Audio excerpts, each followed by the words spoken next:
Okay, hello. Thank you to the Edgar Rice Burroughs podcast. This is episode number 5. My name is Tim DeForest. I'm the author of several books on pre-digital pop culture, including the Pulp Fiction magazines that Burroughs normally published his works in. And I'm joined tonight by two other Edgar Rice Burroughs fans. I'm Scott Stewart. I'm up here in northern Minnesota. Looking forward to our discussion tonight.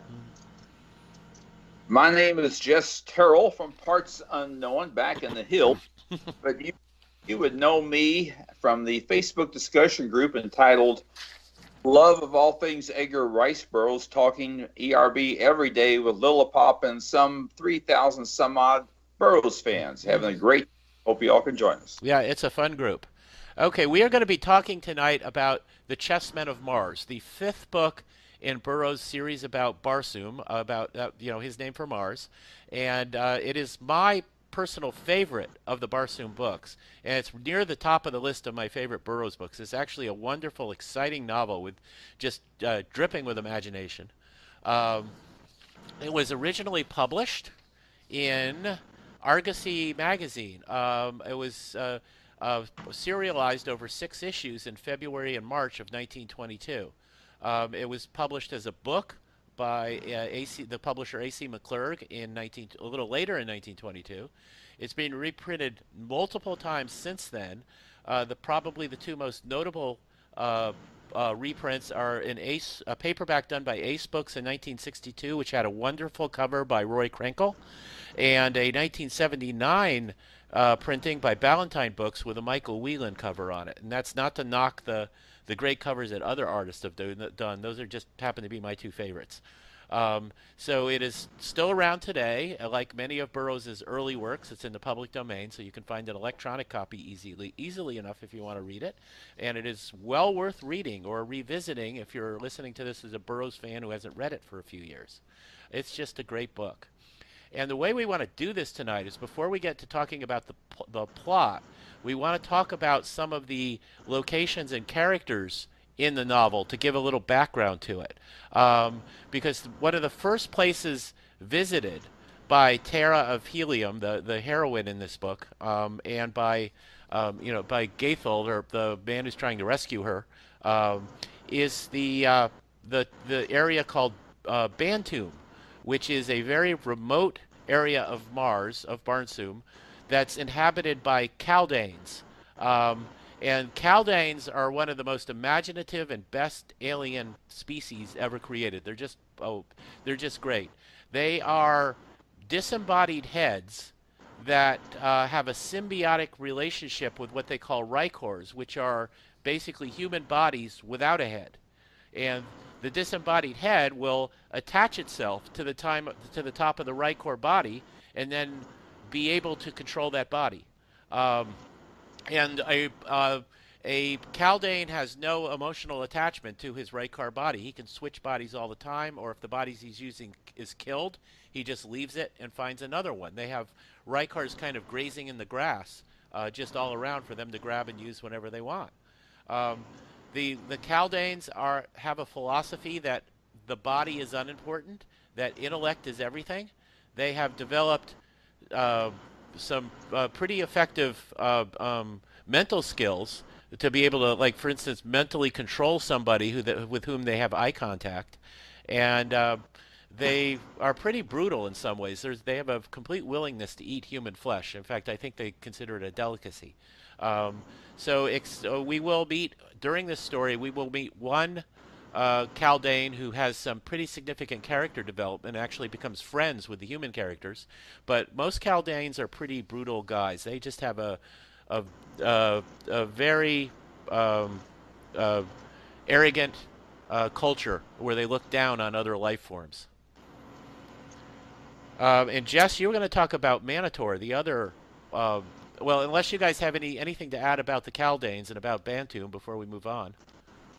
Well, I would put in there, not your description, but Burroughs' description of the heads and the bodies, and I'll get to that in a minute with my section too, is just incredible. And the way he thought it out, and the, you want to call it the philosophical aspect as opposed to aesthetic, mental prowess and intellect knowledge over menial workhorses or labor is a very significant and super strong build of an alien civilization, I think. Yeah, it really is. It's a wonderful example of world building, and of course, world building was one of Burroughs's was strengths. So that the Kaldanes stand out as a particularly good example of that. Just I think marks how good they are, because just about all of Burroughs's world building was great. So this one being notable just means it's amongst the best of the best. Mm-hmm. Yep. And so, Jess, you were going to talk about Manator, the other country that is a major setting for this novel. I will indeed, but right quick before I get into Manator, just my own word on Gek. I find him an incredibly engaging character. Mm-hmm. He grows as a person, as a character, that is. And whereas developing the intellect, as you said, was his main focus, and really the main focus of all Kaldanes, as best we could tell. But he discovers music thanks to Tara, and then friendship, of course, and those things open up whole new worlds for him. So, yeah, that he's willing to consider other philosophies as among the Kaldanes is remarkable in of itself. So he does experience real character growth, I think, in a very realistic way. I think we accept him. It doesn't seem corny or contrived at all.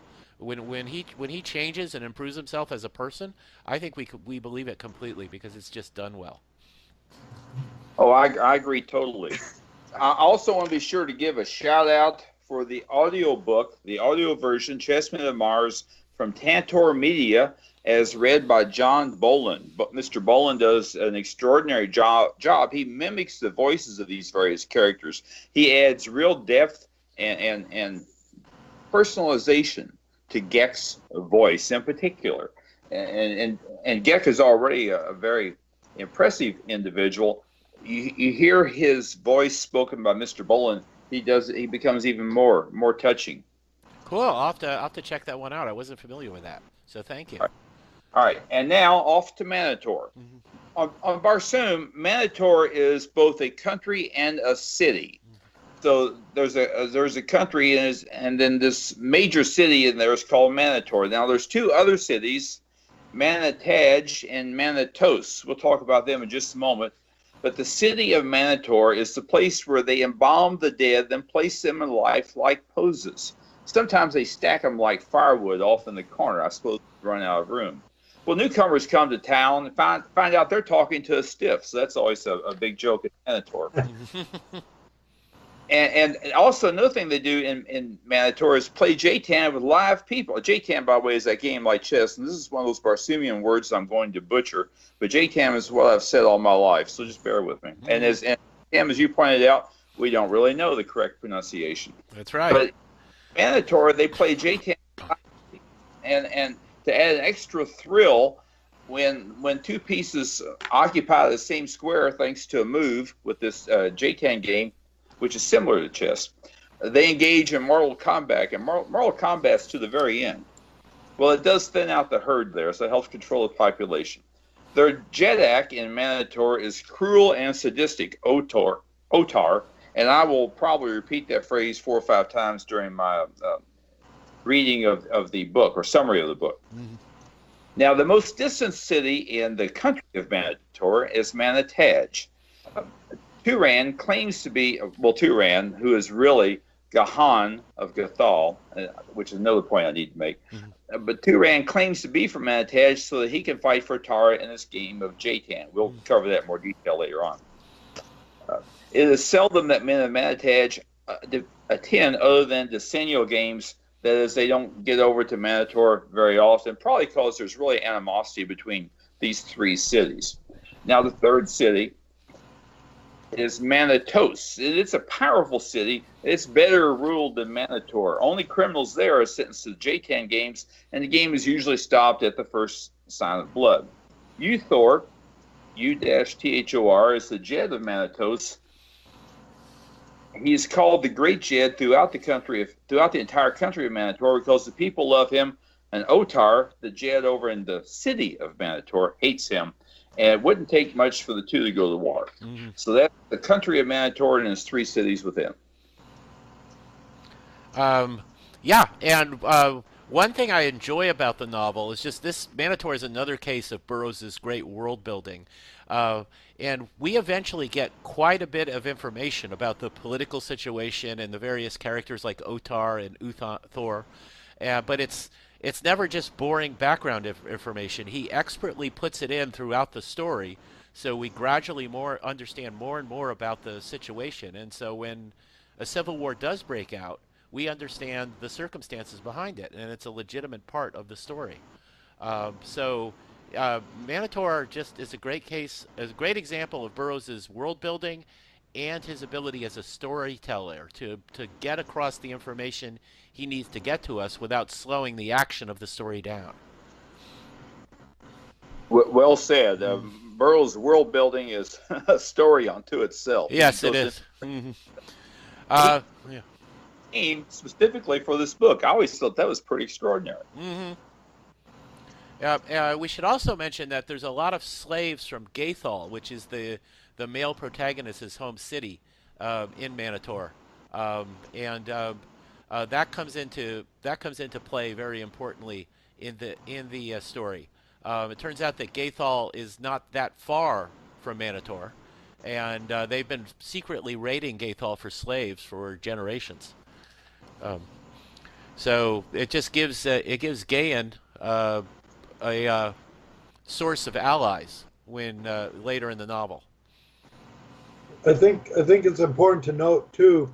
Again, we want to take a look at some of Burroughs' writings in the context of their times. Mm-hmm. When he's talking about slavery, he's not making it a romantic thing. He's not giving it an approval, because it is a dicey issue nowadays. Yeah. I mean, it's an issue of something that's very, very bad, evil. Mm-hmm. But he kind of puts it on the level. If you look back past medieval times and go to times 2,000 years ago, 3,000 years ago, 1,000 years ago, there were 2 basic types of slavery, and I'm being very general in this description. Mm-hmm. There was the captives of war and the buying and selling of just a totally horrendous practice of slavery.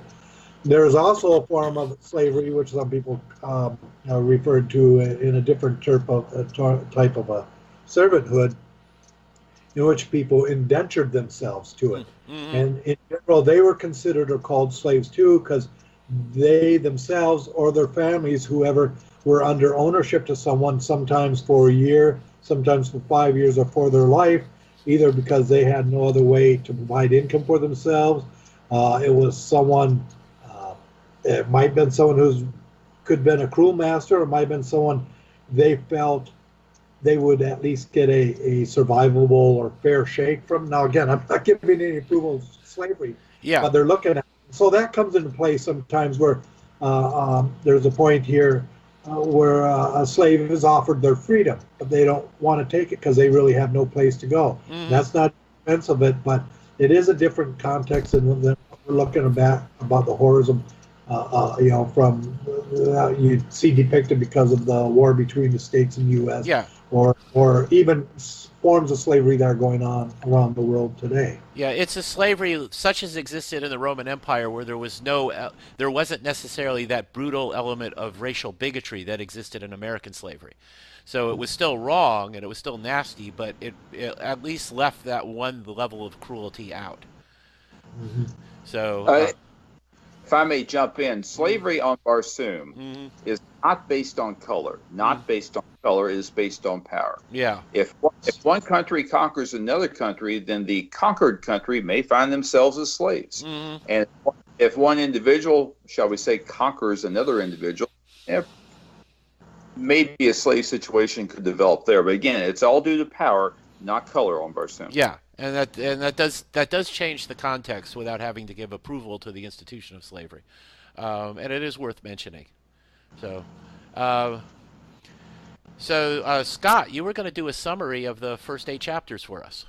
Sure, and And I had to remember when I was getting stuff ready here earlier this afternoon, too, it is actually 8 chapters in the prelude. I don't want to forget that part. Oh, you should. I don't think I mentioned the prelude when I made our outline, but we should Yeah, mention it. It's a fun prelude.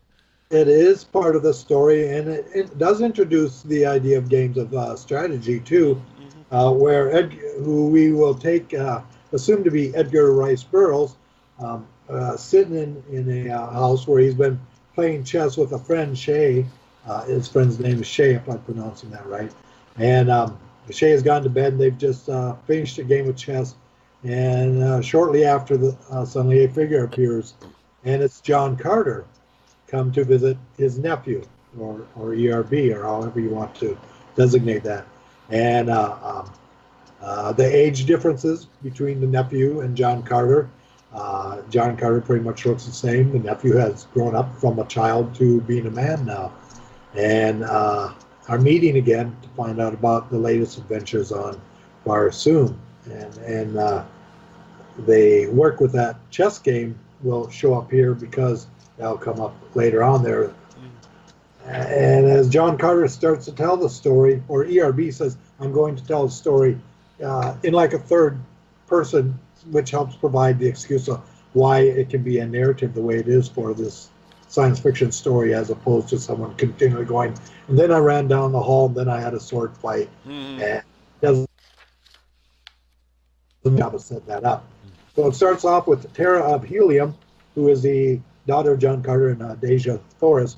And there's a dance because her parents are basically the warlord or prince king of Barsoom, and Deja Thoris being the princess. And there she sees her friends who are also part of this formal time.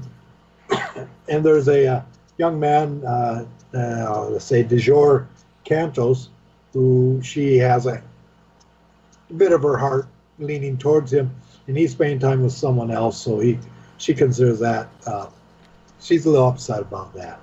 But someone else who is visiting her dad is who you mentioned earlier, Gahan, who's Jed of Gathol, and Jed would be considered a position like a king or a prince, as I take it in these novels. And I think for the most part I've just used the term prince or king in the description of a couple of the characters, instead of tying up some of the terminology that people can learn by reading the book themselves. I think that's part of the joy of reading these, is a discovery of the terms and vocabulary Burroughs created in these stories. So Gahan dances with her, is very quickly entranced by her, and tells her so. She considers him to, she doesn't care for his forwardness, and her eyes are not on him, so she wants to, shush, keep him away. And she gets a little tired at this formal ball, and as she leaves, she decides to go out on a ride on her own little single rider airship, if you want to call it that, the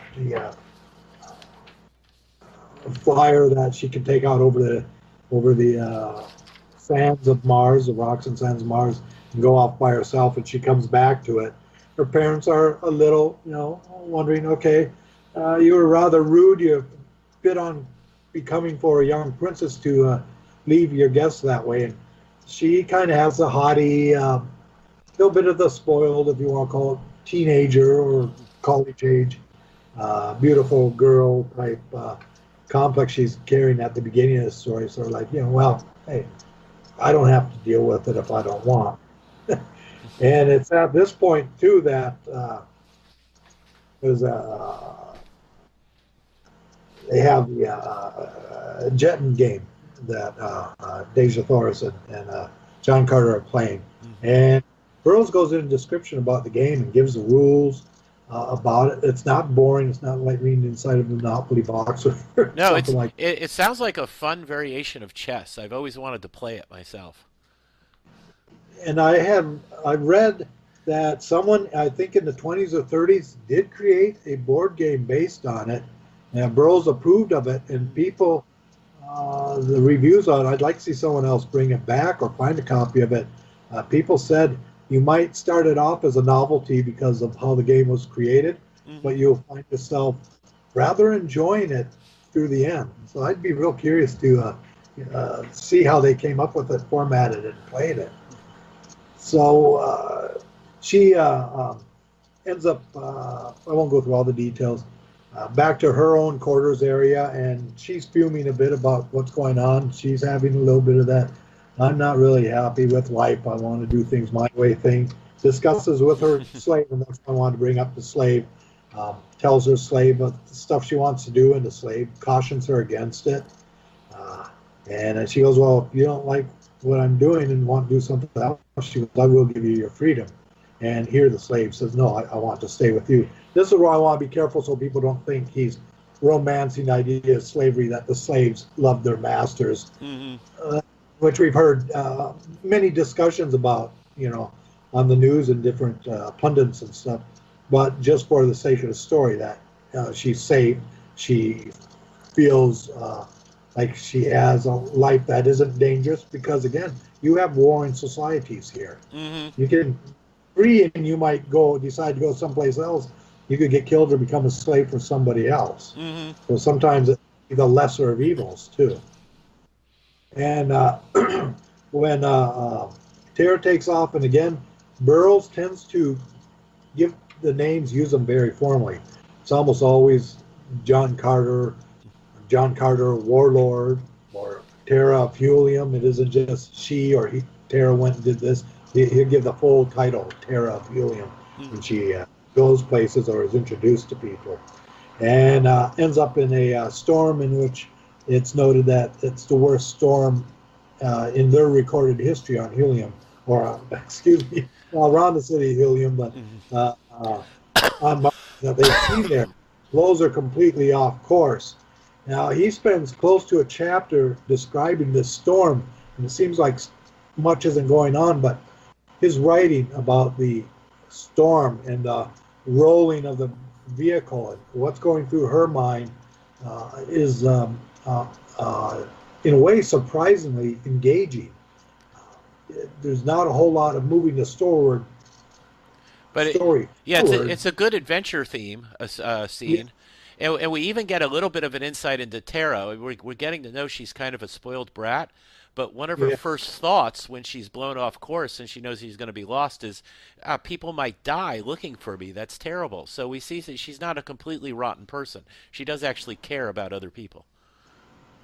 Yeah, she is concerned about them and doesn't want to create something that her own impulses or actions can be hurtful to somebody else. And we'll see this throughout the story, the growth in her in that way too, where this is really a character development about her own personal journey of a more mature young woman, as opposed to a younger, self-involved person who, if they had him, would be taking selfies.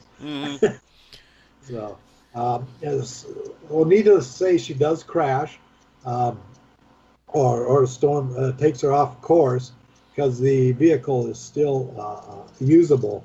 And that's where she ends up seeing this area in which at first she thinks it's people who may be dead. They're lying there without heads or headless, and then realizes they're foraging for food and moving around like in a pen, like they're cattle.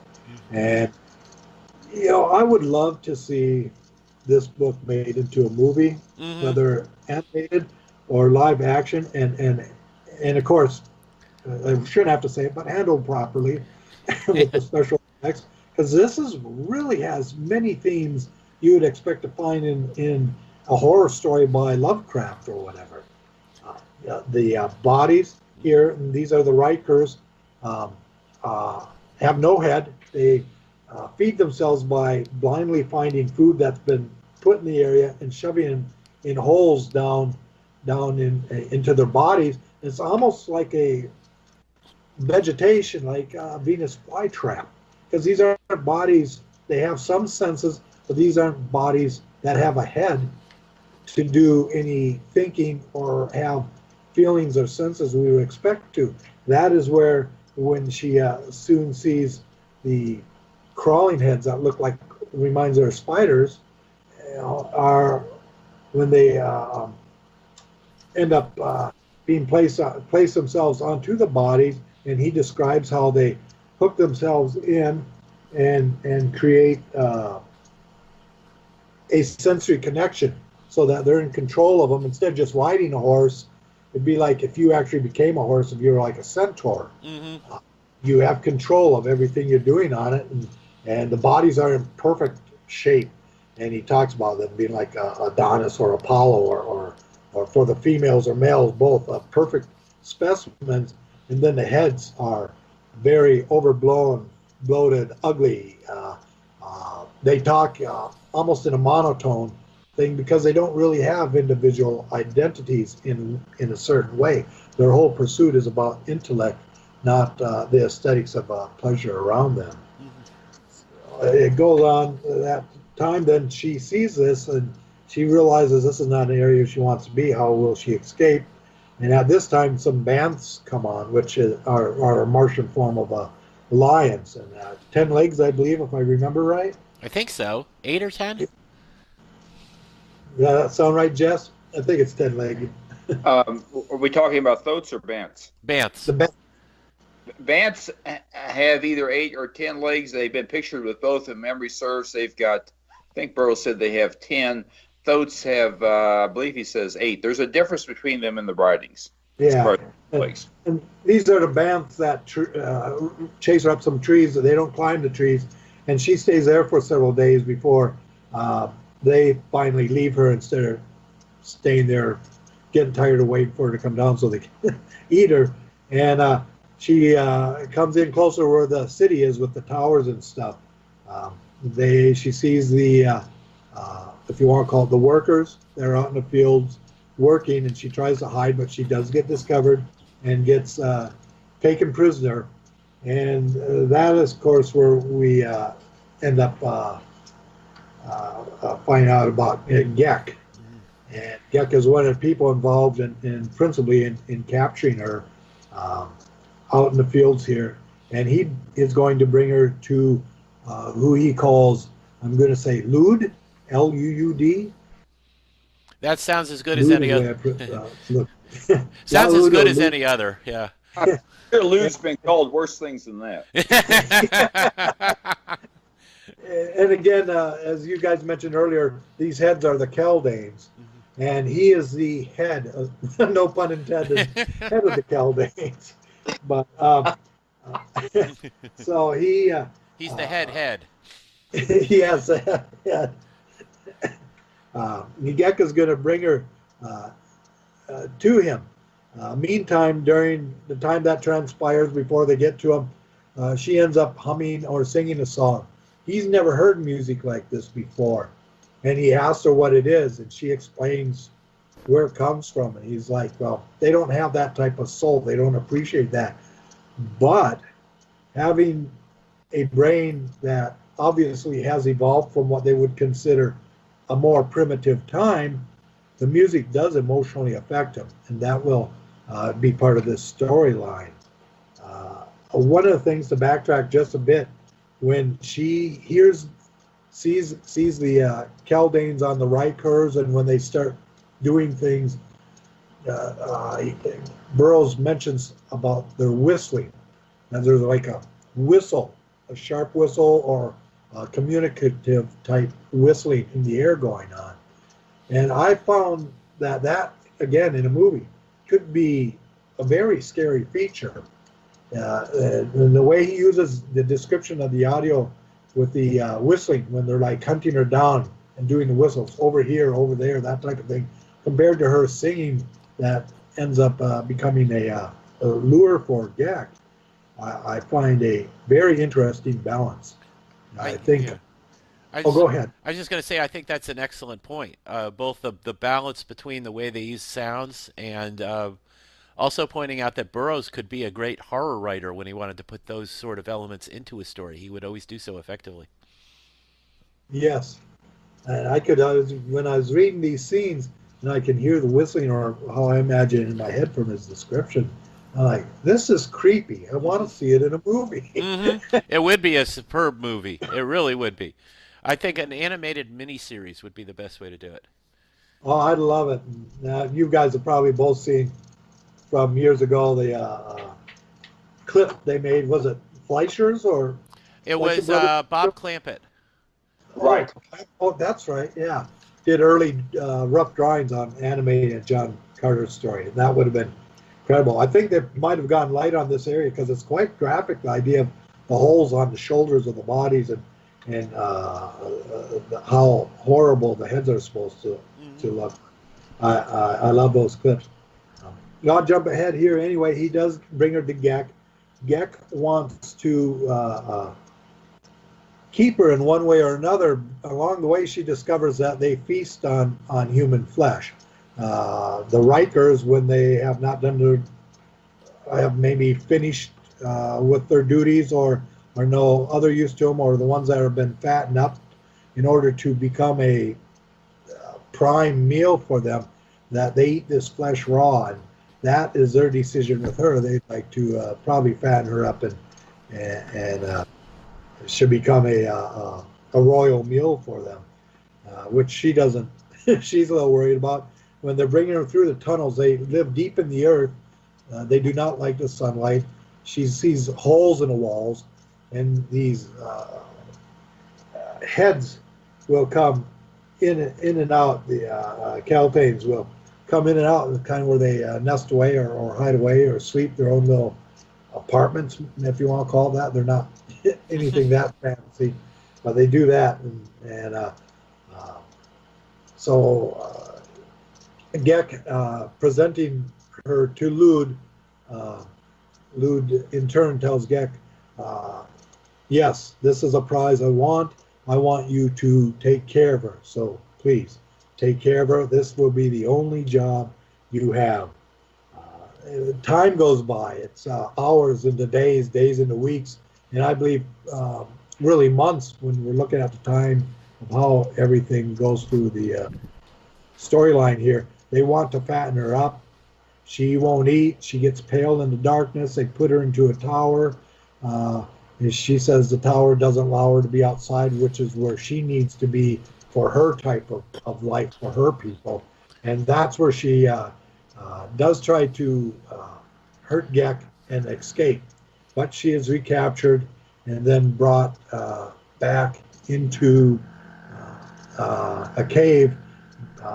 And at this point, around this point, Burroughs jumps over and shows that Gahan now is leaving with a ship, going back to the beginning of the storm to try and find her in the storm. Many people are looking for shelter because the storm is so bad. And in fact, at one point, a tower falls and starts a fire. So many of the men who make John Carter, the warlord, wants to hunt for his daughter, but realizes he has to marshal the forces together to protect Helium and stop the fire and all the damage that's going on from there. But Gahan ends up taking a airship with other people to continue to do it because his heart is set on her.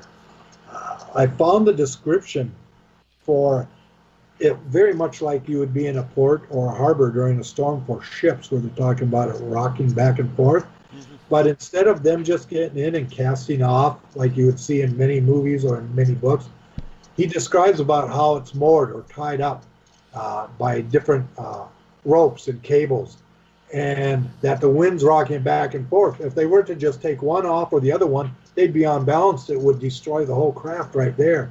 And how the axemen or the swordsmen are there ready on the word to cut the cables all at the exact same time to try and make a clean break for it. I thought a lot of thought when I thought a lot of thought had to go into that.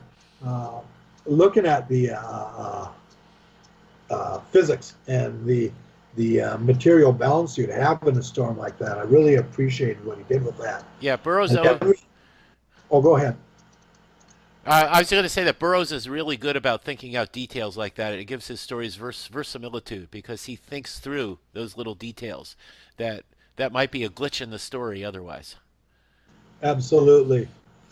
Absolutely. Now, they do have troubles with the craft, and there's a crash, and Gahan ends up alone with himself. And you realize now the story is being told from a different point of view, which is his. because he sees this person trying to escape these people that we know as the Kaldanes on the right course, and then soon after realizes, oh, this is the princess, or this is Terra of Helium, who he's been searching for. So now he's going to sneak into the city to try and find her and rescue her. In between these points, I'd love to read a paragraph here that is happening with Gek. Gek is now in trouble because of the escape by her, even though she's recaptured. He is very well, will probably be killed because of this.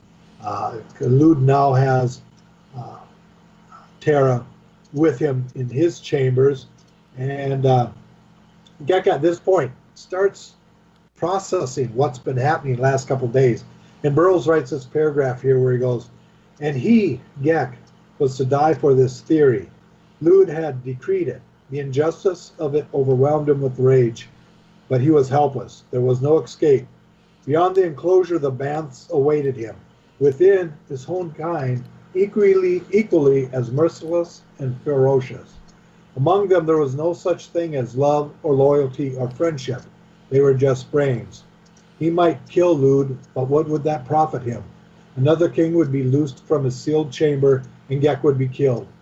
He did not know it, but he would not even have the poor satisfaction of satisfied revenge, since he was not capable of feeling so abstruse a sentiment.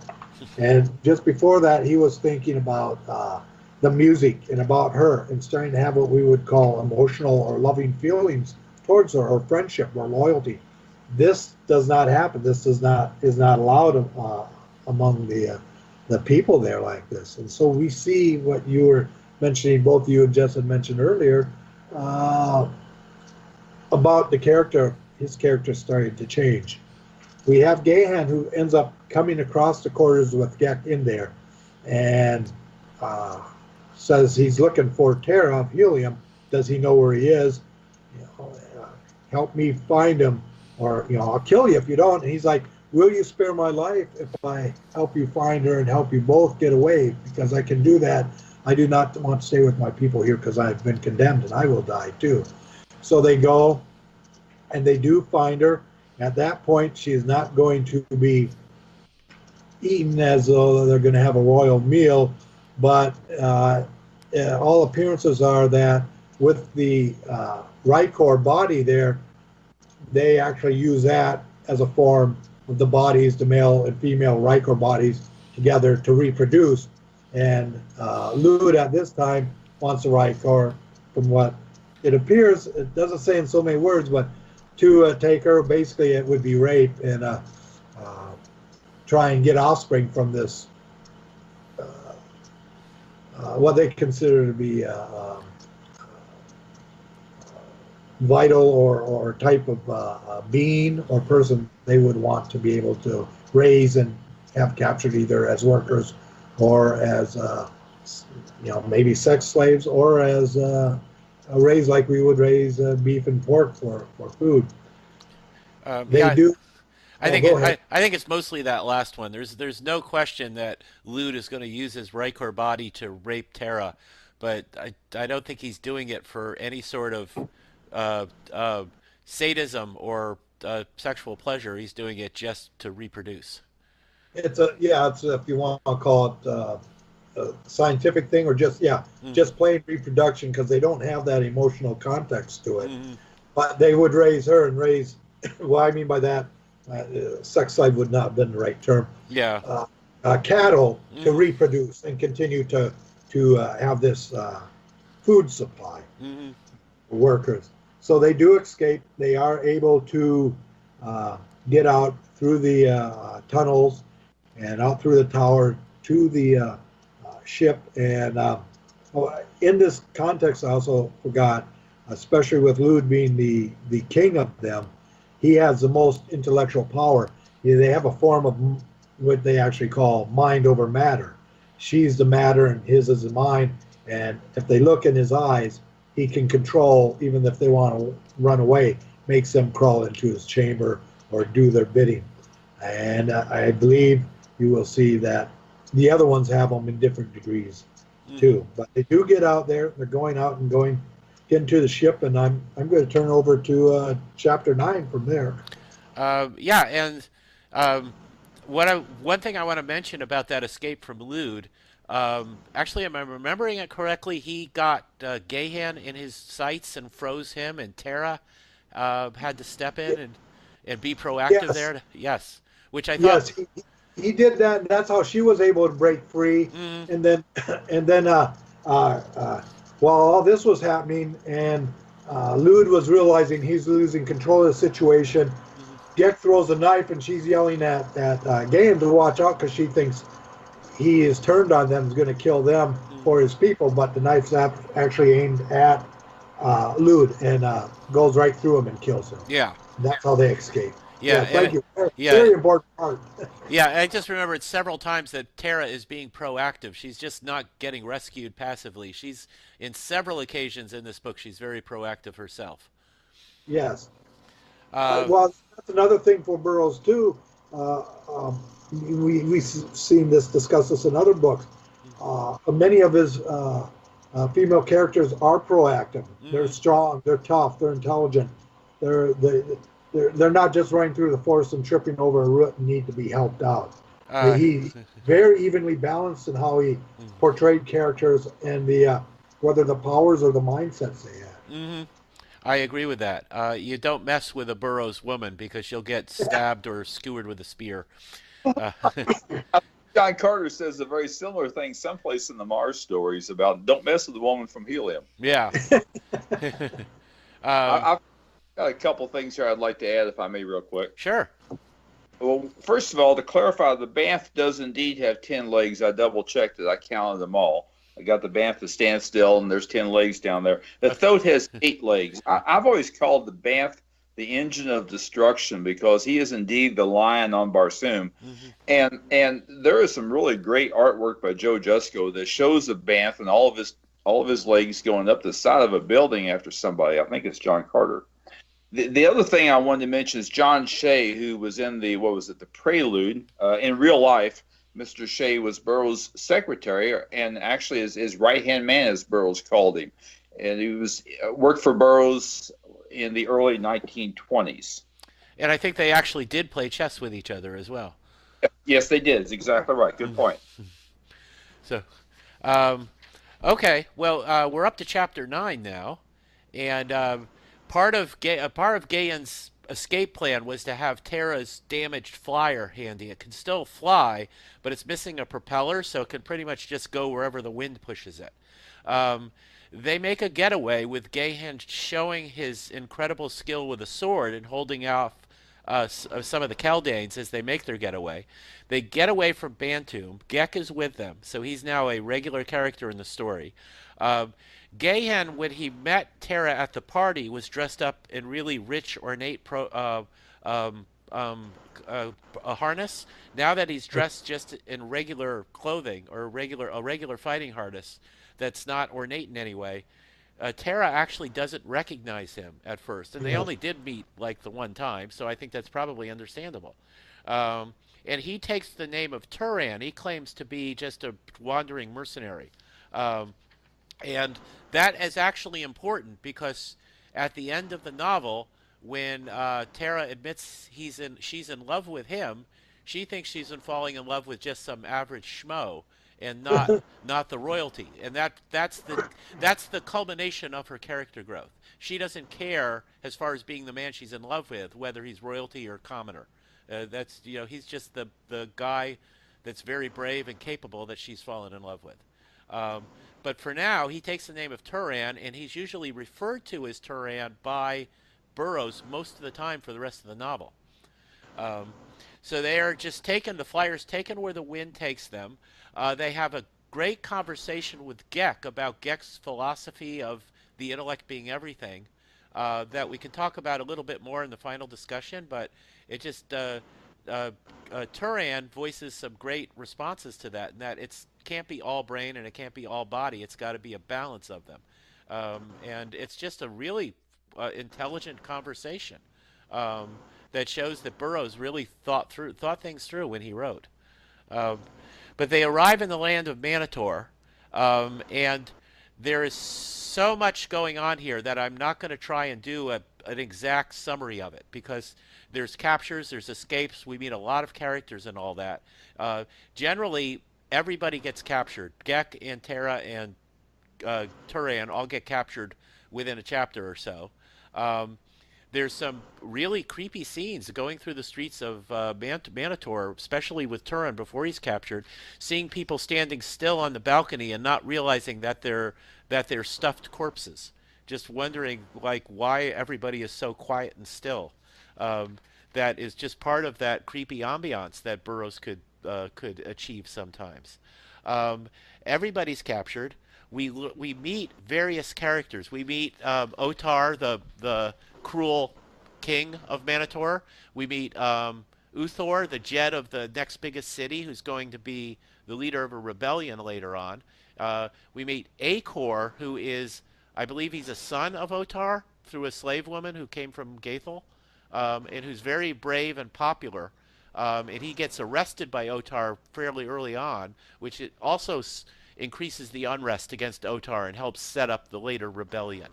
So, by introducing us to all these characters, Burroughs is setting up the political situation in the city and setting up the later action that involves the rebellion and a lot of the other stuff that goes on. So it's just a part of his world building. Um, there's also some hilarious scenes with Gek while he's a prisoner in the dungeon, and they think he's locked up. When the guards aren't looking, the head, Gek, can detach himself from his Rykor, let himself out of the cell. He lets one guard see him with the head detached, which freaks the guard out, and then when the guard brings others back, he's back on top of the Rykor, just saying, "What? I'm just here."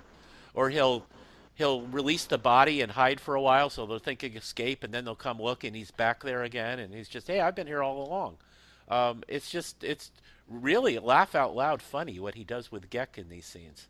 Um, and so but he introduces us to these characters. He defines the political situation in Manator. He establishes that there is unrest and that eventually there's going to be an open rebellion against Otar. We discover that a lot of the slaves are from Gathol, from where Turan/Gahan is king. We also meet Igos, which is one of the few old people we ever meet on Mars. Because people on Mars are apparently functionally immortal.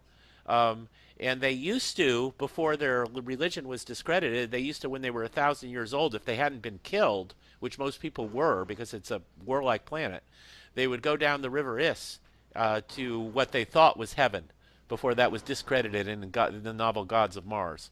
So almost nobody older than 1,000 years is ever around. Igos, who's the head taxidermist, he stuffs all the bodies of the corpses of the people because that's what they do with their dead.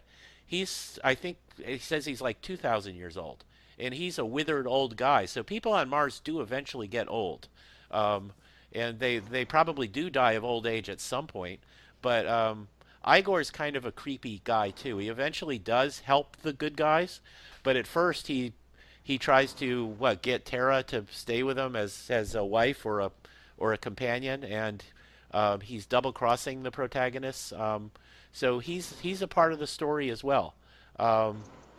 And so there's all these shenanigans going on. People getting captured, people escaping, introducing new characters, setting up the political situation. Gek at one point has his real crowning moment of awesome where he demonstrates a willingness to give his life for his friends, where at one point he has a mind lock on Otar, and he allows Turan and Terra to escape while he stays behind, keeping Otar frozen with his mind powers, knowing that he might not be able to get away himself later.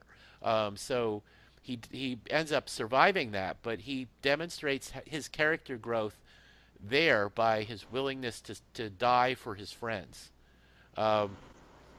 We also learned that they have these live Jetan games where the pieces fight to the death when they're meant to capture each other.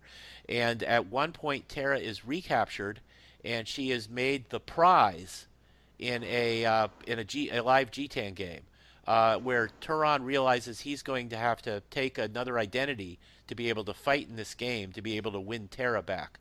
And that's his best chance to save her at this point. Another thing I want to mention is we were talking about Tara being proactive. Early on in these chapters, not long after her first capture, she knifes a guy to death who's trying to get fresh with her and then hides the corpse. So, like we said, you do not mess with a woman from Mars because it will not end well for you. So she is in need of rescuing a lot, like all Burroughs women are, but she's also very brave, very proactive, and we see elements of her character growth here as well. She's at this point she's not there completely yet. When Turon confesses his love for her, she just rejects him totally because he's just a lowly mercenary. So she's growing as a person, but at this point in the story, she's not completely there yet. So that takes us through chapter 16, where Tara is captured, a prize, going to be a prize in a live Jetan game, and Turan is planning to rescue her by competing in that game. And so, do you guys have anything specific you want to say about this section that I left out? I'd like to inject something I meant to say earlier. And if anyone's with us at this point, chances are really good they're already a Burroughs fan of some. But if this is all new to someone listening, if you like the Count of Monte Cristo, if you like the Three Musketeers, the classic authors like that, Burroughs fits really well. This could have very easily been a castle in Persia or Italy or Germany, and whether it's sword and sorcery or Knights of the Round Table type stuff. Granted, you might have flying carpets instead of flying craft, or you might just have ships and carriages and horses. But his writing could, and he did on some of his books too, where they were, English feudal lords and that type of thing. It fits in. If you like that type of writing, this doesn't fall in what tends to be stereotyped as a cheap Saturday afternoon pulp stuff. His writing is very colorful and pulls in many of the classic descriptions, as we talked earlier about the flight craft of being like ships rocking in the harbor, and his description and the emotion he pours forth on it and draws you into it in a romantic way for the action and sword fighting and the hero and heroine and their interactions. Fits in there superbly. So if people like this type of classical stories, check it out. Yeah, I agree. It's very sophisticated storytelling. It moves along quickly with great action, but it also gets in a lot of plot, with the exposition being a part of the story that never slows the story down. It is superb storytelling in every possible way. Well, that is well said. I don't think I can add anything to it. You all have nailed it. This is an excellent story. It's certainly one of my favorites. Shall I proceed? Yeah, go ahead. We're up to the Jetan game, I believe, right? Yes. A couple of housekeeping notes here before I proceed. First of all, your recognition of the many characters was something I was going to mention.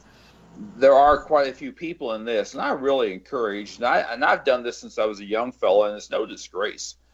But I keep a notepad. When I'm reading a good book and it's got extraordinary world building and a huge cast of characters, I'll maintain a notepad. Write a little note about their name and some background information on them, maybe the page they first appear on. And that is really useful to me in reading a book like this, particularly if I have to set it down for a while and then come back to it 2 weeks later. So I can see who these people are and what their role is in the story, and it helps me to refresh my memory. And I would encourage it with this story. And again, that's not a disgrace to do that. I think it just enhances the experience. Now, another thing that you touched on is that Gahan, our hero protagonist, goes through name changes. He goes by 3 names in this book. And in fact, for those of you listening at home, I would encourage you, if you're going to read this, to be sure to jot them down as you move through the story. Gahan eventually becomes Turan, who changes his name briefly, which has already been mentioned. And then during the Jetan game phase, so he can play in the live warrior version of Jetan, that's what I call it, Jetan. He changes his name to Yukal. This occurs towards the end of chapter 16. So he goes by 3 names. And the thing that does confuse me a little bit, as much as I love and admire Burroughs' work, is that while the character may have the name of Turan or Yukal, Burroughs will still, when it's outside of dialogue exposition, Burroughs will still refer to him as Gahan. So he goes back and forth. So just having that jotted down, I think, helps a great deal. On the game of Jetan, there are several websites, and I've got a list which I'll provide for our video. Several websites devoted to Jetan. Back in the 70s, during the paperback boom, there were people, and I don't want to say clubs, but certainly there was groups of people that were getting together and playing Jetan. And just this past week, in my Facebook discussion group, for the love of all things Edgar Rice Burroughs, I posted a link with some information for a program for a 3D printer, to print out, to create Jetan pieces. Kid you not. And also, that's been Jetan. The topic of Jetan has come up over on Tangor's ERB list email service, if anyone subscribes to that. There are several documents in the erbzine.com also that discuss Jetan. So I'll have some links for those kinds of things here later on. Some background info on Jetan, if I may proceed. I'm an old chess player, and I say old chess player because I finally realized I wasn't any good, so I don't play as often. But I love the game. Of course, as I said earlier, I always thought it was just absolutely great that Burroughs created a game specifically for this book. Jetan is indeed very similar to chess, and if you find the whole deal confusing, just think of it like chess. And if that's confusing, just think of it as a very elaborate game of checkers. But be that as it may, it's played on a 10x10 board of alternating black and orange squares. Very common in the cities of Barsoom, and as I said, it has been popular here on Earth. And as we've noted, in Manator, it's played in a gigantic arena with living pieces, sometimes to the death. And in those living piece games, where the attacking piece is not guaranteed the square, he and the person already on the square has to fight it out. Erwin Porges, in his landmark biography on Burroughs, says the use of Jetan in the book is an important device which, quote, achieves a unity and intensity not attained in other works, unquote. Now, a few words. This is additional information here. I said it was 10x10 squares. There are 20 black pieces, and on the opposing side, there's 20 orange pieces. These pieces have military names, as military associated with Barsoom's warriors. There is the Panthan, who can move one space forward or sideways, never backward. There is the warrior, who can move 2 squares straight in any direction or combination. The Padwar, 2 squares diagonal in any direction or combination. The Dewar, and Dewar means captain, by the way, we would have here in the U.S. military. The Dewar can move 3 squares straight in any direction or combination. Now, one interesting point that Burroughs brought up, just to make this seem even more real, in Manator, they don't have flyers. So instead of the flyer Jetan piece, they call it the Oddwar. It moves 3 spaces diagonal and can jump over a piece, a little bit like the knight from chess. The chief is the most powerful. He can move 3 spaces in any direction, in any combination. He may only be taken by the opposing chief. And the princess can move 3 spaces, and if the princess is captured, the game is done, over with. Oh, there's also a thoat, a little bit like the knight from chess. He can move 1 straight square and then 1 diagonal. So he keeps making left-hand turns or right-hand turns, is what I see it. That's everything I have on the game of Jetan, or Jetan, as I have called it all these years. Now, moving through 23 pages of notes. Yes, go ahead. I was just going to say, I love that quote you shared from the Burroughs biography. I think that nails it on Jetan being a unifying concept in the novel. Indeed. Porges, as I said, did a fine job talking about Burroughs' life, and supposedly he had enough notes where he could have done a whole nother book, and that book is sizable if you're familiar with it. But I do recommend it's my huge. favorite reference books. Now, so I'm picking up the action here with chapter 17, A Play to the Death. And as we've stated earlier, Gahan also goes by the name of Turan, and also goes by the name of Yukal. So I may jump back and forth on these, so just make a note of that if you please. And note also, and this is mentioned in here, that Gahan went through and chose the people for his game. And he was looking for warriors, and he really wanted people from countries that he was familiar with, like his own Gathal, and also helium. So he picks up for his team. This is like choosing sides for a game of baseball or basketball or something. He picks up for his team Valdor from helium, and Floran from Gathal. So those names will pop up here later on, so make a note of that. Valdor from helium and Floran from Gathal are playing on Gahan's team. So in chapter 17, the second Jetan game of the day is a game to the death, where Tara is placed on the Black Princess Square, and this is the person we're playing for. The Orange Chief on the other side is Eudor, and his princess is Lano. Now, Eudor, if memory serves, is the Jedak's main, I've got notes here someplace, is the Jedak's main warrior. The Jedak there being Otar, who is cruel and sadistic Jedak of Manator. So Tara recognizes Yukal. She figures out that is really whom she knows is Turan, but through the powers of Barsumium disguises does not realize is Gahan, who is her romantic interest. She just doesn't know that yet either. So the play begins. Eudor's tactics are forceful.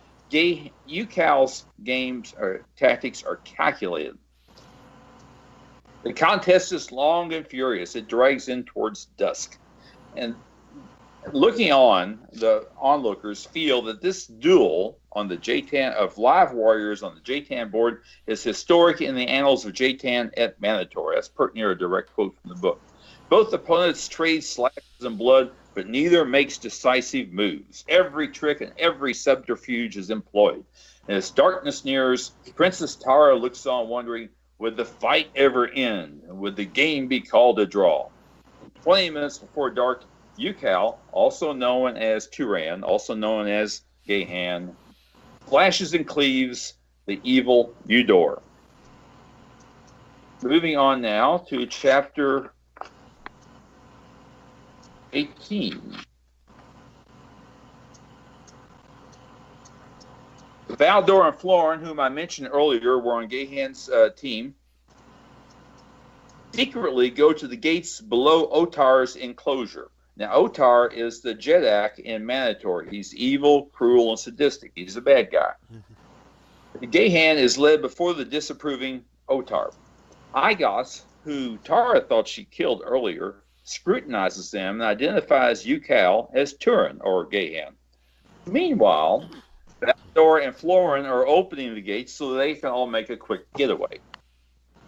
And they do. Under the cover of sudden darkness, Gahan, Valdor, Floran head out towards the gate of enemies, or through the gate of enemies, where Uthor, the Jet of Mantos, is camped after a disagreement with Otar. Now, you recall when I was discussing other cities earlier, one of those other cities was Mantos. The Jedak there is Uthor, and he and Otar do not get along, so there's bad blood between them. So Gahan, Valdor, and Floran aim to offer their services to Uthor. Now, Tara is with them also. A mounted squad catches and engages them and manages to abduct Tara. Turan kills his antagonist, then follows Tara on Thothback. Now, imagine that, if you will. We were talking about the Thoths having 8 legs earlier. It's a huge, very powerful-looking, horse-like creature. That's the way I think of it. And if you recall the first edition with that great artwork showing a warrior on top of a Thoth fighting another fellow there, that image right there is most likely the hardcover image of Turan killing his antagonist and taking off after Tara. Turan pursues them, Tara and her abductor, into the palace. The abductor threatens Tara if Turan comes closer.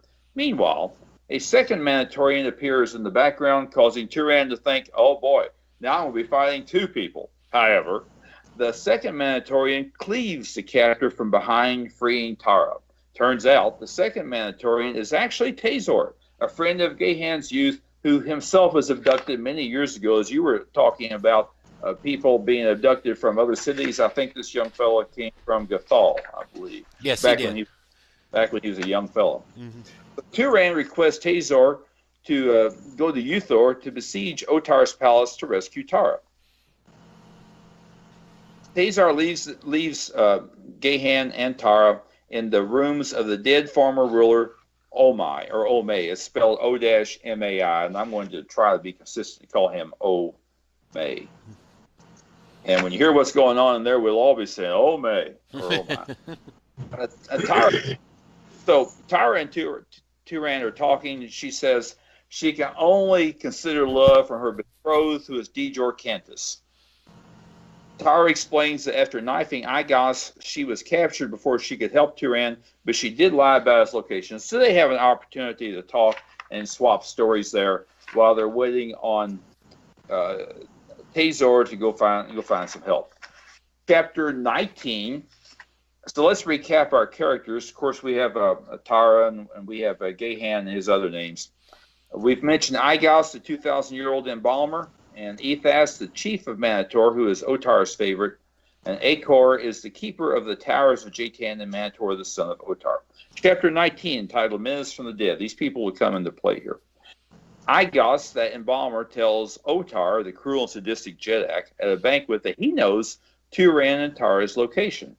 And that location is the haunted chambers of Omei the Cruel, or Omai if you prefer.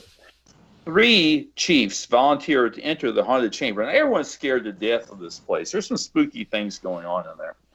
Meanwhile, Turan and Tara stay in the room. Tara remarks upon her meeting of Gahan of Gathal disparagingly, and then gently reveals the affection for Turan the Panthon. So she finally admits that she cares for Turan.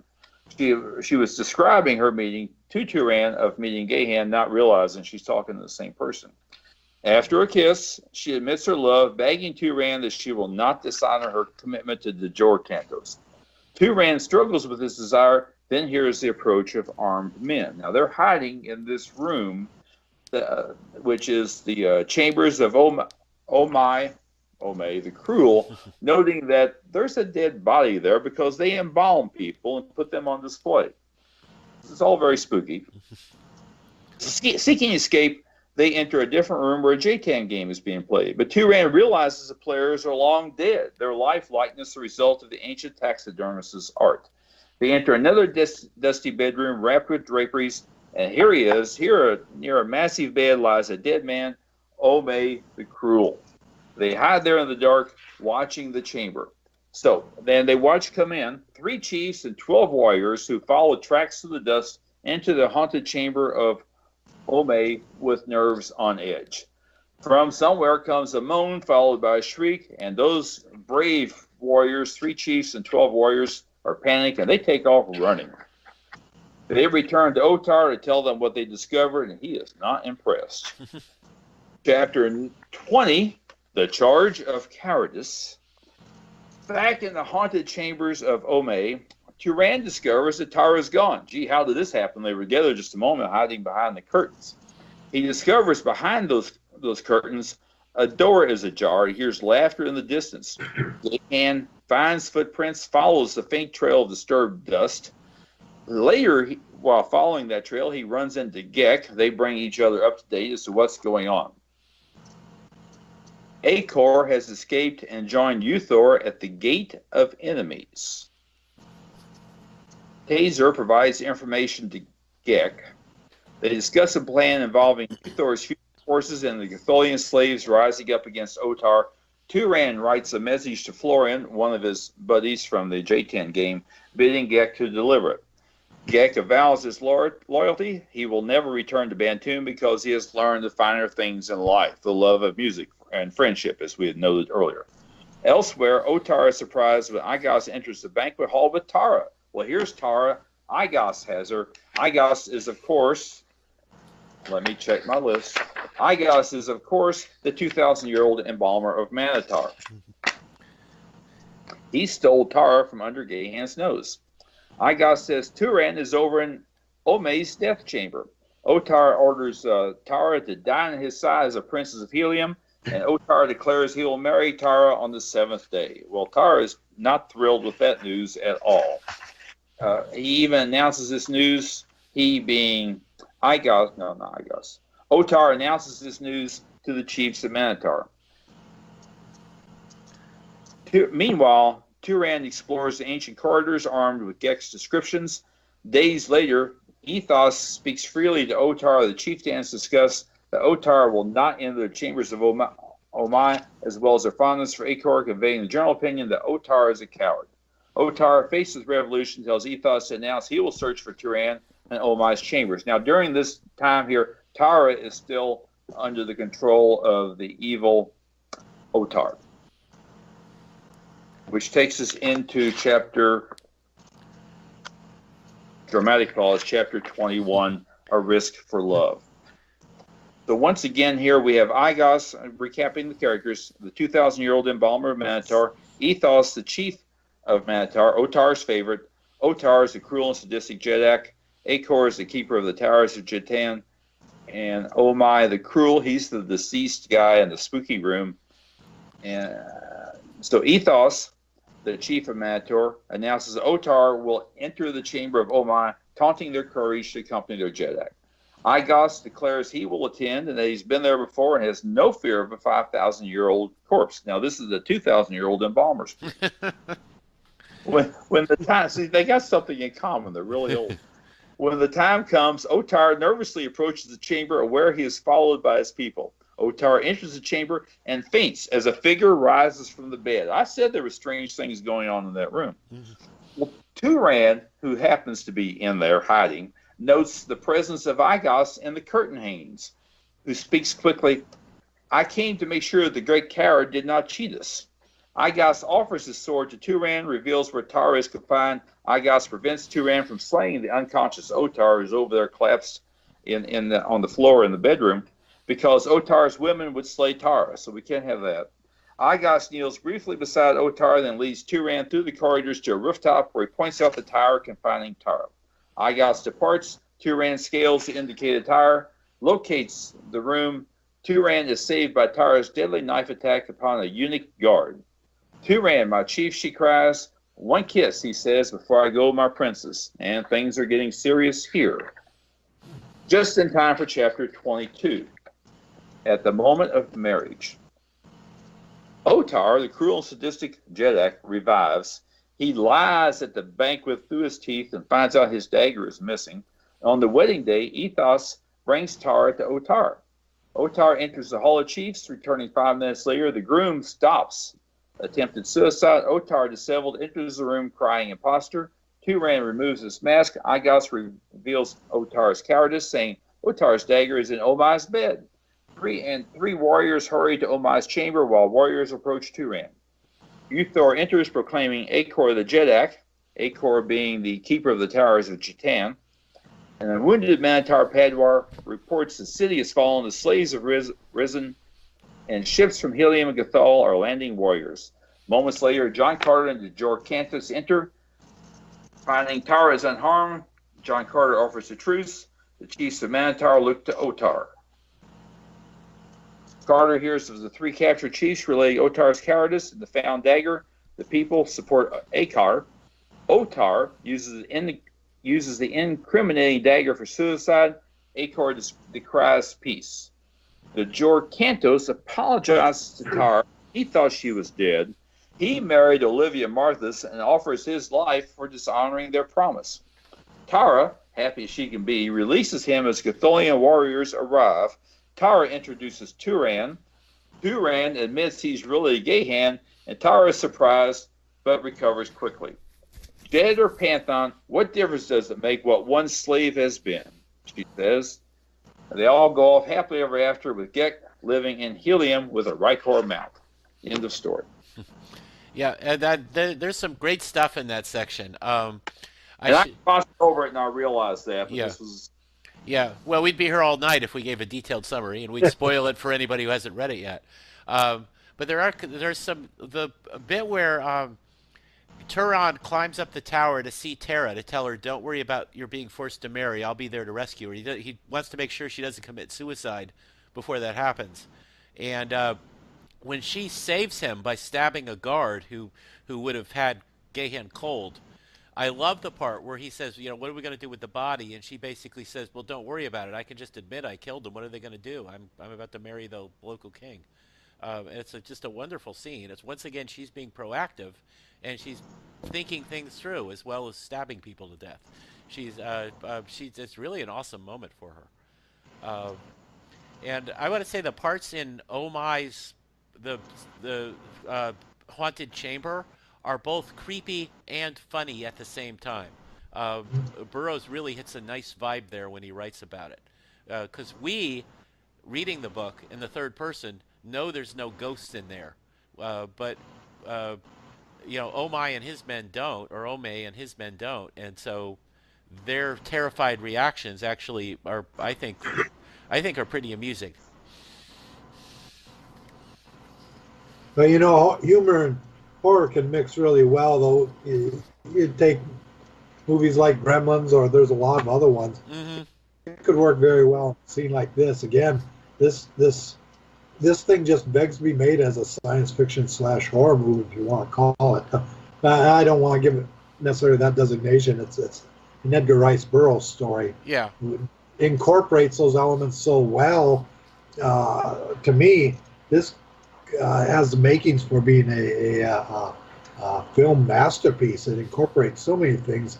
It could fall right into the same thing we're looking at when people regard Alien or some of these other movies. His descriptions of them brought to life would be just amazing. I agree. I think this would make a good movie if they keep it faithful to the book. Yes. So. I was thinking while I was going through the summary here just now, I was thinking of Abbott and Costello meet Frankenstein. Yeah, perfect example. Yes. You have humor, and the humor is really funny, and you have horror, but the horror elements are taken seriously. It's a perfect example of that. But yeah, I think the aside from the adventure stuff, which is done so well, the book really revolves around Tara's growth as a character, from being a spoiled brat to being someone who just wants to marry the guy she's in love with and doesn't care about his social status anymore. Um, and it's really really well done. She's a real three-dimensional character. Has any number of awesome moments, and then turns out to have grown as a person when we get to the end. And that's what people, whether you're writing yourself, and I know each of us write, but you hear in writing books or writing coaches or teachers or anything, is to have a story that people become involved in, you have to have character development. You do, yeah. And of course, the other major character development is Gek, in learning the concepts of humanity and friendship and music and all of that. And once again, it's done really well. It's a believable character growth for him. I really wish he'd used Gek in later Barsoom novels. He was around in Helium, but he never shows up again. And he's a great character in his own right. A very good character. So, and then, the last thing I wanted to mention again was Burroughs' commentary on not being either too intellectual like the Kaldanes are, or too physical, and somebody who just lives for his next meal. I think is sort of what Gahan says at one point, that you have to have a balance. You have to have your mind and your body, and you have to have intellect and emotion, and they're both important to a healthy person. And Gex and Turan's conversation about that in the flyer after they escape from Bantoom is just really intelligent and insightful, I think. I'd agree with that. That same question of intellect versus body comes up in another book where the Phantom Bowmen of Lothar appear, and the question there is about developing an intellect and versus everything. Yeah, that's the power package. Yeah, Thuvia, Made of Mars, the book actually just before this in the series. Right. Mm-hmm. Right. But I personally, though, between the two, I personally prefer the examination in this book. I think it really hits the target question better. Although it's touched on in Thuvia, but I think it's hit better here. Yeah, in Thuvia, I think he's mostly kind of making fun of academics who philosophize in complicated ways without actually really saying anything constructive. In Chessmen of Mars, it's more like a more serious examination of the idea of needing both intellect and emotion. Very good. Practical versus academic. Very Mm-hmm. good. Mm-hmm. Good point. That's what I was trying to get to. Yeah. And so that is the Chessmen of Mars. Anything else you guys want to say? I think we've covered it really well. Well, I was left wanting for two things after this story. Maybe it's a reflection of the times, or in fact that it's been a few years since I've gone through this book. One is I think it'd be really cool if at a Dum Dum or a ECOF, someone put together a JEDEC tournament and brought in the boards and pieces to play with. Yeah, but just regular boards, not real people hacking each other to death. No, that would be for like an RPG. If someone could create a computer game, role-playing animated computer game where you had it and had JTEC as a three-dimensional type game you could play on your computer or against other people on the web or in their consoles and stuff. That would be, I think, a really cool thing. That would be, yeah. I think the lesson learned here, though, is if somebody invites me over to play Jetan, I'm taking my sword with me. I will not be caught empty-handed. Mm-hmm. Okay, but just about Burroughs' science fiction in general, I have a Ray Bradbury quote I want to share here.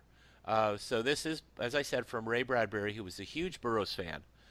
Quote, "Throughout his many novels, Burroughs carries on a timeless tradition of weaving the fabric of fantasy and the morals and ideals of society into one whole that became a commentary on the culture in which he lived. Burroughs stands separate from Verne and Kipling because of his romantic unreason. Burroughs' unreason is rooted in his portrayal of scenes. He shows his characters as lifelike and believable, but puts them in an environment that is scientifically or realistically unlikely. Burroughs' difference in popularity stems from his readers' belief that Burroughs' world and characters could possibly exist, however unlikely that might seem." End quote. And I think that captures it perfectly. He created stuff that's scientific nonsense, but as we're reading it, we accept it as real. Just about any Burroughs scene has a fan has that part of his brain where he thinks of Burroughs as a historian rather than a fiction writer, and that all this stuff actually exists because his creations are that vivid, and that they are not scientifically plausible is completely beside the point. They're just real. It is escapism. It's fun. Yeah. It is. It is. It's just he was just great fun as a writer. It's impossible to not enjoy a Burroughs novel just because he was. Excuse me. I was just going to say that is really very, very well said. That's an excellent quote. And I'm sitting here right now looking at the Ray Bradbury interviews, listening to the echoes, a fine collection of Bradbury commentary. And there are some references to Burroughs in there. I have to think the very quote that you just mentioned. Yeah, it is. When Burroughs was or when Bradbury was a kid, I think I remember him keeping a scrapbook of the Hal Foster Tarzan comic strip, just so that he would have it saved to go back and read later. So he was always a fan of Burroughs, and one of his greatest supporters as how influential and how good a writer he was, and how good a writer he was. So. Someplace in ERB web comics, they take a couple panels to show a young Ray Bradbury bumping into Edgar Rice Burroughs, where Burroughs was at a book signing event. Oh, cool! Very special tribute. I'll have to look around for that now. Okay, so anything else we want to say about Chessmen of Mars before we go on to what we're going to do next time? Well, I encourage everyone to get out there and read this fine book. It's an exciting adventure. And it's your typical Burroughs adventure with lots of thrills and chills and excitement and adventure. But it's got fine characters, fine world building. And if you stop and think about it, there's some really good stuff in there to think about. There really is. So, but I agree. And I think, Scott, your comparison to like the books of Alexander Dumas is a good one. Yeah. Is his plotting and his characters and how he weaves the action really is that sophisticated, and he's an author that just anybody ought to be able to enjoy. we're going through these and revisiting some of them, and I've done some on my own the last couple of years, more specifically, more than Tarzan stories. But what we've been doing here and picking up, which has been a long, long time for me, and I'm just going like, I'm amazed all over again, and even if you wanted to skim parts, you can't. You're pulling back, saying, "Wait a minute, I don't want to miss it." And what Bradbury said, what you quoted about there about the thing, I've had this discussion with other friends of mine who are in the area who like science fiction and alternate histories and fantasy books, and some who are fellow writers. We discuss like we're discussing here, long distance. Wow, you can't. Some of them say, you can't really do a story, write a book about Mars and having it be like ERB again. I wouldn't say I could be ERB, but I'm willing to let loose and let the reality part of it go again. If you want to have a kingdom on Mars and have invaders or space visitors go there, or if you just want to name a planet we don't know about and put in another time and place, that's fine. These stories, and you can see it by so many fabulous authors that are out there and carrying on tradition. When you're not writing them in a condescending way and you're sincere about it and having at least a common ability to tell a story, that helps elevate all of it. It's a lot of fun. It's fun to read, and I think there's plenty of room out there for people to accept that. Yeah, I think a little imagination, just a little imagination. It's all you need. Mm-hmm. So, okay, well, thank you both. I think this has been a great podcast. And next time we were going to do War Chief. We're going to dip into one of ERB's westerns, which I am really looking forward to. That I cannot remember the last time I read that. I think I may have read it as a young teen, and not since then. So I'm really looking forward to going back into that one. It's a fun story. Yeah, I've been reading the online comic strip adaptation of it and enjoying that enormously. Yes. So that's another thing for anyone out there. Go on out to the ERB pages with those comic strips. They're well worth the $2 a month. You're not gonna find better comics anywhere for a price like that. Well said. Well said. Okay, so. Once again, my name is Tim DeForest. I keep a blog, comics, old-time radio, and other cool stuff. You can find my writings about pulps and old-time radio and comic strips there, and a link to my books on Amazon where you could buy my books and make me wealthy. Jess's website is, Jess mentioned your Facebook page again. For the love of all things Edgar Rice Bros, come and talk ERB with us. We're open 24/7. Mm-hmm. And Scott, you're going to be having do you want to mention Red Canals? Sure, yeah.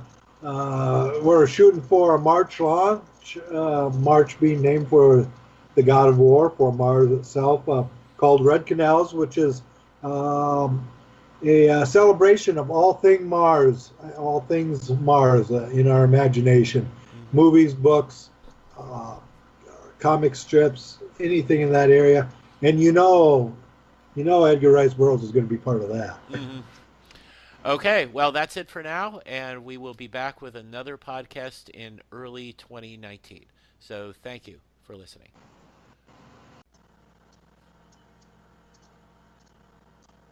Okay, hello. Thank you to the Edgar Rice Burroughs podcast. This is episode number 5. My name is Tim DeForest.